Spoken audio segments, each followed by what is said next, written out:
নমস্কাৰ মই ৰাকেশ দাস আজি আলোচনা কৰিম পঞ্চায়ত নিৰ্বাচনৰ প্ৰচাৰ সভাবোৰত প্ৰাৰ্থীসকলে কেনেকৈ ভাষণ দিব আজি ইয়াৰ ওপৰত আজিৰ এই ভিডিঅ'টোত আলোচনা কৰিব বিচাৰিছো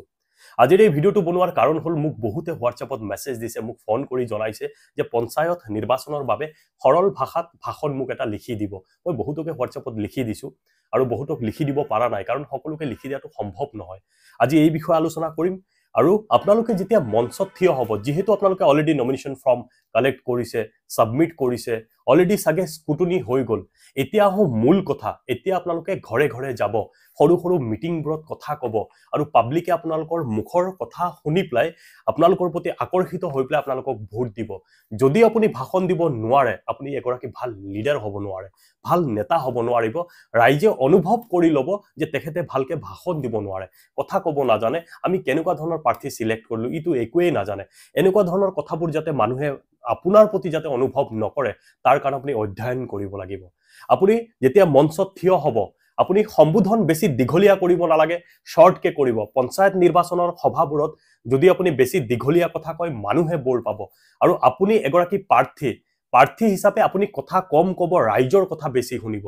এতিয়া ধৰক প্ৰাৰ্থী হিচাপে আপোনাক যেতিয়া থিয় হলে আপুনি সম্বোধন কেনেকৈ কৰিব যে আজিৰ এই নিৰ্বাচনী প্ৰচাৰ সভাত সন্মানীয় সভাপতি দেৱ মঞ্চত উপবিষ্ট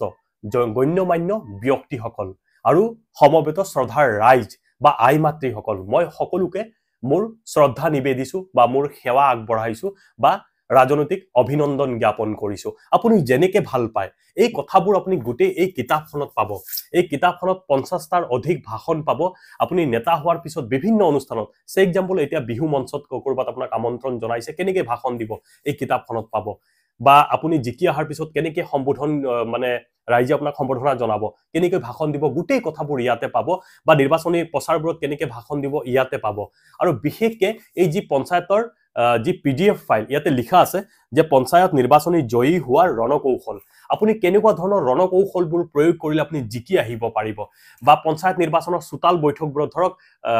2-4টা পৰিয়াল মিলি পেলাই মানে সৰু এখন মিটিং মানে সুতাল বৈঠক ৰখা হৈছে তাতে আপুনি কেনেকৈ সম্বোধন কৰিব বা ডাঙৰ কোনোবা দলৰ প্ৰাৰ্থী আপুনি ধৰক আপোনাৰ নেতা আহিল ডাঙৰ নেতা আহিল পাব্লিক যথেষ্ট পৰিমাণে আছে পাব্লিকক কেনেকৈ আপুনি সম্বোধন কৰিব এই গুটেই কথাবোৰ এই পিডিএফ ফাইলটোত পাব বা ডোৰ টু ডোৰ কেম্পেইনত গলে কেনেকুৱা ধৰণৰ কথা ক'ব এই মানে পিডিএফ ফাইলত পাব বা এগৰাকী প্ৰাৰ্থী হিচাপে আপুনি কেনেকুৱা ধৰণৰ কৌশল ব্যৱহাৰ কৰিব ইয়াতে পাব এই দুখন যদি এই কিতাপখন আৰু এই পিডিএফ ফাইলটো যদি অৰ্ডাৰ কৰে মই আপোনাৰ ঘৰলৈকে পঠিয়াই দিয়াৰ ব্যৱস্থা কৰি দিম এটো পিডিএফ ফাইল হয় পেমেন্ট কৰাৰ আপুনি মোৰ লগত যোগাযোগ কৰিব মই হোৱাটছএপত লগে লগে আপোনাক দি দিম আপুনি যদি কিতাপখন আৰু পিডিএফ ফাইলটো যদি বিচাৰে তেতিয়াহলে মই স্ক্ৰিনত নাম্বাৰ দিছো মোৰ নাম্বাৰ হৈছে 8723909238 মই স্ক্ৰিনত দি দিছো এই নাম্বাৰত যোগাযোগ কৰক মই পিডিএফ ফাইল আৰু এই কিতাপখন আপোনাৰ ঘৰলৈকে মই পঠিয়াই দিয়াৰ ব্যৱস্থা কৰি দিম ইতিমধ্যে অসমৰ বিভিন্ন প্ৰান্তত মোৰ এই ফাইল আৰু কিতাপখন অৰ্ডাৰ কৰি নিছে বহুতে পঢ়ি ভাল পাইছে তেখেতসকলে ফিডবেক দিছে মই শেয়াৰ কৰি দিছো আপোনালোকে যদি গোটেই ভিডিঅটো চাই তেতিয়াহলে গোটেইখিনি কথা গম পাব এইখিনিতে মই এটা কথা কওঁ যদি ভৱিষ্যতলৈ এগৰাকী ভাল নেতা হ'ব মন আছে তেতিয়াহলে আপুনি অধ্যয়ন কৰিব লাগিব কিতাপ পঢ়িব লাগিব যিমান পঢ়িব আপোনাৰ স্মৃতি শক্তি বৃদ্ধি পাব বহু মানুহ মিটিংত কিয় কথা ক'ব নোৱাৰে তাৰ মূল কাৰণটো হ'ল তেখেতসকলে নপঢ়ে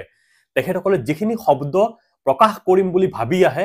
মিটিং মানে পোৱাৰ লগে লগে গোটেই কথা পাহৰি যায় নাৰ্ভাস ফিল কৰে কাৰণ তেখেতসকলে অধ্যয়ন নাই একাৰণে এই কিতাপখন পঢ়ক মোৰ বিশ্বাস আছে আপুনি এই কিতাপখন পঢ়িলে আৰু এই ফাইলটো পঢ়িলে প্ৰতিটো নিৰ্বাচনৰ মিটিংত আপুনি সুন্দৰকৈ ভাষণ দিব পাৰিব আৰু ভৱিষ্যতলৈ এগৰাকী ভাল নেতা হ'ব পাৰিব নহলে সদায় আপোনাক ব্যৱহাৰ কৰিব এসামে সদায় আপোনাক কি কৰিব আপুনি ধৰক আজি মেম্বাৰ খেলিছে কালি আপুনি জেডপিসি খেলিব লাগিব এমএলএ খেলিব পাৰিব আৰু আপুনি যেতিয়া ভাষণ দিব নোৱাৰিব আপোনাৰ ৰাজনৈতিক জীৱনটো ইয়াতে সমাপ্ত হ'ব আপুনি নোৱাৰিব আগুৱাই যাব কাৰণ দলে আপোনাক টিকট নিদিব উচ্চ পৰ্যায়ত আপোনাক টিকট নিদিব আপুনি ভাষণ দিব নোৱাৰিব চতুৰ নেতাসকলে তেখেতসকলে চাব ইমান বেয়া কাম কৰে তথাপিও ৰাইজে ভোট দিয়ে ইয়াৰ কাৰণ হ'ল তেখেতসকলে ভাষণ দিব জানে আপুনি যদি ভালকে ভাষণ দিব জানে জনমানসত আপোনাৰ এটা সুন্দৰ পৰিচয় গঢ় লৈ উঠিব আৰু সেই পৰিচয়ৰে আপুনি আগুৱাই যাব পাৰিব সেইকাৰণে কিতাপ অধ্যয়ন কৰক যেতিয়া আজৰি টাইম পায় আপুনি এনেই সময়খিনি নষ্ট নকৰি কিতাপ অধ্যয়ন কৰিব কিতাপ অধ্যয়নে মানুহৰ স্মৃতি শক্তি বৃদ্ধি কৰে বহু আপুনি নজনা কথা ইতিহাস বিজ্ঞান শিল্প সংস্কৃতিৰ বহু কথাৰ লগত আপুনি চিনাকি হ'ব পাৰিব আশা কৰো এই নিৰ্বাচনত আপুনি সুন্দৰকৈ ইলেকশন খেলি আহক সুন্দৰকৈ ভাষণ দিয়ক জনমানসত আপোনাৰ এটা নতুন পৰিচয় গঢ়ি উঠক মই কামনা কৰিছোঁ আৰু এইবাৰ নিৰ্বাচনত আপুনি সুন্দৰকৈ জিকি আহিব বুলি মোৰ ফালৰ পৰা শুভেচ্ছা থাকিল কিবা যদি অসুবিধা কেতিয়াবা অনুভৱ কৰে মই যিখিনি পাৰো আপোনাক সহযোগ কৰিম মোৰ নাম্বাৰ দি দিছো আপোনালোকে মোক যোগাযোগ কৰিব ধন্যবাদ নমস্কাৰ মই দীপাংকৰ বৰুৱা ডিব্ৰুগড়ৰ পৰা কৈ আছো আৰু মোৰ হাতত এখন কিতাপ আছে কিতাপখনৰ নাম হৈছে ভাষণ অভ্যাস আৰু ককাইদেউজনে লিখিছে ৰাকেশ দাস ককাইদেউজনে কিতাপখন লিখিছে আৰু এই কিতাপখন পঢ়ি মই বহুত ভাল পাইছো আৰু এই কিতাপখনৰ কথা ক'ব গ'লে ৰাজনৈতিক আৰু সামাজিক আৰু লগতে নৱপ্ৰজন্মৰ ল'ৰাৰ কাৰণে এই কিতাপখন উপযোগী এইটো কাৰণে মই ভাল কৈছো যেহেতু এই কিতাপখনত ভাষণৰ ওপৰত কিতাপখন লিখা হৈছে যেহেতু আজিকালি মানে ভাষণ দিবলৈ হয়তো কিছুমান ব্যক্তি বা মানুহৰ কম বুলি ক'লেও ভয় ভাৱ এটা থাকে ভয় লাগে কিন্তু এই কিতাপখন পঢ়াৰ পাছত মানে এই ভয় ভাৱটো মানুহৰ নাইকিয়া হৈ যাব এই মৰমৰ ককাইদেউজনে বৰ ধুনীয়াকৈ এখন কিতাপখন লিখিছে ৰাকেশ দাস ককাইদেউ আৰু যদি আপোনালোকক এই কিতাপখন যদি আপোনাক লাগে তেনেহ'লে মই ওপৰত স্ক্ৰীনত নাম্বাৰটো দিছোঁ এই নাম্বাৰটোত আপোনালোকে কল কৰি এই কিতাপখন আপোনালোকে সংগ্ৰহ কৰিব পাৰিব ধন্যবাদ নমস্কাৰ মই পনাকন দাস গুৱাহাটীৰ পৰা কৈছোঁ মই ভাষণ অভ্যাস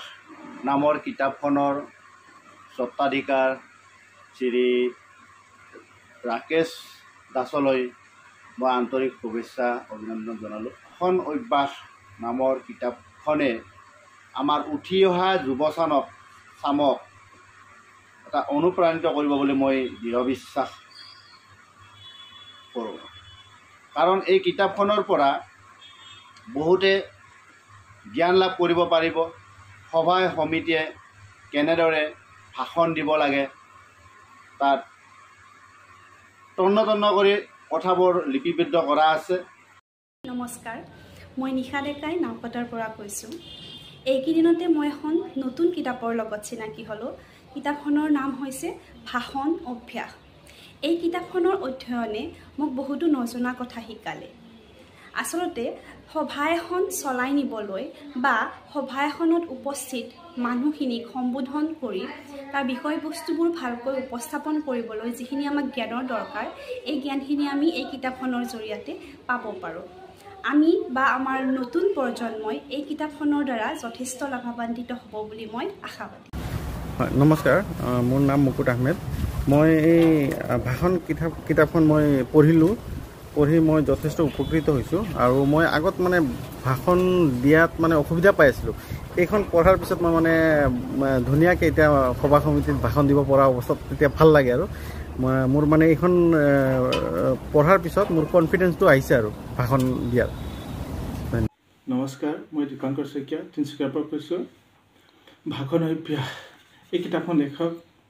ৰাকেশ দাস এই কিতাপখন পঢ়ি সভা এখন কেনেকৈ ভাষণ দিব লাগে আৰু সভা এখন পৰিচালনা কেনেকৈ কৰিব লাগে ইয়াৰ বিষয়বস্তুসমূহ জানিব পাৰি বহুত ভাল লাগিল প্ৰথমে মই ৰাকেশ দাসলৈ ধন্যবাদ জনাইছোঁ যিসকল ব্যক্তিয়ে সামাজিক ৰাজনৈতিক শিক্ষানুষ্ঠান সভাত ভাষণ দিম বুলি ভাবে বা সভা এখন পৰিচালনা কৰিম বুলি ভাবে তেওঁলোকে যদি এই ভাষণ বা কিতাপখন পঢ়ে মই ভাবোঁ বহু উপকৃত হ'ব ধন্যবাদ নমস্কাৰ মই জয়ন্ত কুমাৰ ৰায় কোকৰাঝাৰ জিলাৰ গোসাইগাঁৱৰ পৰা কৈ আছোঁ মই ইতিমধ্যে অৰ্ডাৰ দিয়া ৰাকেশ দাসৰ ভাষণ অভ্যাস নামৰ কিতাপখন পাই গ'লোঁ আৰু এই কিতাপখন পঢ়ি মই অনুভৱ কৰিব পাৰিছোঁ যে আমাৰ ছাত্ৰ ছাত্ৰীসকলে বহু সময়ত ভাষণ দিয়াৰ ক্ষেত্ৰত অসুবিধা অনুভৱ কৰে তেওঁলোকে এই ভাষণ অভ্যাস নামৰ কিতাপখন যদি অধ্যয়ন কৰে তেতিয়াহ'লে নিশ্চয় উপকৃত হ'ব এইখিনিয়ে ধন্যবাদ নমস্কাৰ মই উমানন্দ নাথ বঙাইগাঁৱৰ পৰা কৈছোঁ ৰাকেশ দাসে লিখা এই ভাষণ অভ্যাস নামৰ কিতাপখন পঢ়ি